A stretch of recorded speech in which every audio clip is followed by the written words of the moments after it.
السلام عليكم. بالعاصمة القطرية الدوحة جرت هذه الأمسية عملية القرعة الخاصة بكأس العرب، والتي ستكون للمرة الثانية تحت لواء الفيفا وتحمل اسم كأس العرب فيفا 2025، وبحضور عديد النجوم العرب يتقدمهم النجم الجزائري السابق رباح ماجر طريقة عملية القرعة، وأيضا التي حضرها رئيس الفيفا أنفانتينو. في البداية تم تقسيم رؤساء المجموعات إلى مختلف المستويات، كما أجريت قرعة الأدوار التمهيدية.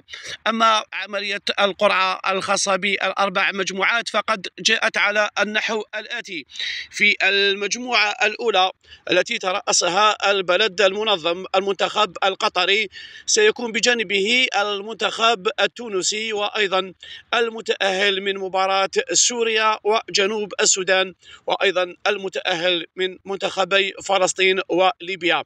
والمباراة الافتتاحية بدون شك ستلعب بين منتخبي قطر البلد المنظم والمنتخب التونسي. المجموعة الثانية من جهتها ضمت منتخبات المغرب على رأس المجموعة، والذي سيكون إلى جانبه كل من منتخبات العربية السعودية، وأيضا المتأهل من منتخب سلطنة عمان والمنتخب الصومالي، والمتأهل من منتخب اليمن وجزر القمر.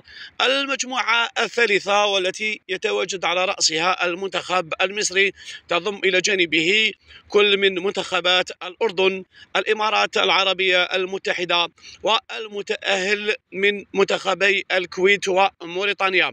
أما المجموعة الرابعة والتي ستضم المنتخب الجزائري حامل اللقب إلى جانب المنتخب العراقي، وأيضا المتأهل من منتخبي البحرين وجيبوتي، والمتأهل من منتخب لبنان والسودان. للتذكير، الكأس ستجرى في الفترة الممتدة من 1 إلى 18 ديسمبر القادم، وهي بالمناسبة من النقاط السوداء في هذه الدورة، حيث هذا التاريخ، تاريخ الدورة، سيتزامن أياما قليلة فقط قبل الدورة النهائية لكأس إفريقيا للأمم بالمغرب.